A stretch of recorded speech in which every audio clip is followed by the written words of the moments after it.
ஏற்கனவே பல முறை இதுபோல ஒப்பந்த ஆசிரியர்கள் பணி நிரந்தரம் செய்யப்பட்டிருக்கிறார்கள். உடனடியாக மாண்புமிகு கல்வி அமைச்சர் அளித்த உறுதிமொழிப்படி இந்த ஜனவரி மாதத்திற்குள் செய்ய வேண்டும் என்று புதுவை அரசு ஊழியர் சங்கங்களின் கூட்டமைப்பும் அதில் இணைந்துள்ள புதுவை ஆசிரியர் சங்க ஒருங்கிணைப்பு குழுவும் கேட்டுக்கொள்கிறது. செய்யாத பட்சத்துல தீவிர போராட்டத்தில் இறங்குவோம். சிறை நிரப்பும் போராட்டம் உட்பட நாங்க ஏதோ திருதி பண்ணி போராட்டம் பண்ணல. இந்த ஆசிரியர்கள்லாம் ஏறக்குறைய 6 வருடமாக, சில 4 வருடமாக பணியில் இருக்கிறாங்க. இவர்களெல்லாம் எந்த சங்கத்தையும் சாராதவர்கள். அவர்கள் அமைச்சரையே தொடர்ந்து பார்த்துருந்தாங்க, முதலமைச்சர் பார்த்துருந்தாங்க, அமைச்சர் வீடே கதியில் இருந்தவங்க. பல்வேறு வகையில அவர்கள் இந்த 4 வருடமாக முயற்சி செய்தார்கள். தேர்தல் வரப்போகுது.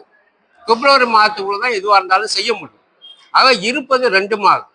அதனால் இந்த கவனத்தை ஈர்க்க வேண்டும் என்ற அடிப்படையிலும் இவர்களுக்கு விடுமுறை வந்தது. பள்ளிக்கூடம் பாதிக்கக்கூடாது, மாணவர்கள் பாதிக்கக்கூடாது என்ற நிலையில தான் இந்த போராட்டத்தை நாங்கள் துவங்கணும். அந்த போராட்டத்தை துவங்குவதற்கு கூட நாங்கள் எந்த முன்னெடுப்பும் எடுக்கவில்லை. நாங்கள் கல்வித்துறை வளாகத்தில் போய் காத்திருக்கிறோம். காலையிலிருந்து மாலை வரை காத்திருக்கிறோம். இயக்குநர்கிட்ட பேச்சுவார்த்தைக்கு நேரம் கேட்கிறோம். அவர் அன்றைக்கு முடியாது, நீங்க வெள்ளிக்கிழமை வாங்கன்னு சொன்னார். நாங்கள் அந்த வளாகத்தை விட்டு போகல. அப்புறம் அவர் 8:30 மணிக்கு அழைத்து பேசினார். அழைத்து பேசும்போது அவர் சொன்ன கருத்து, பொங்கலுக்கு முடிந்து 1 வாரம் கழித்து நான் கோப்பு போடுறேன். அப்ப என்ன ஆகும்? ஜனவரி மாதம் எண்டில் தான் போடுவேன்றார். 1 மாசத்துக்குள்ள முடியுமா?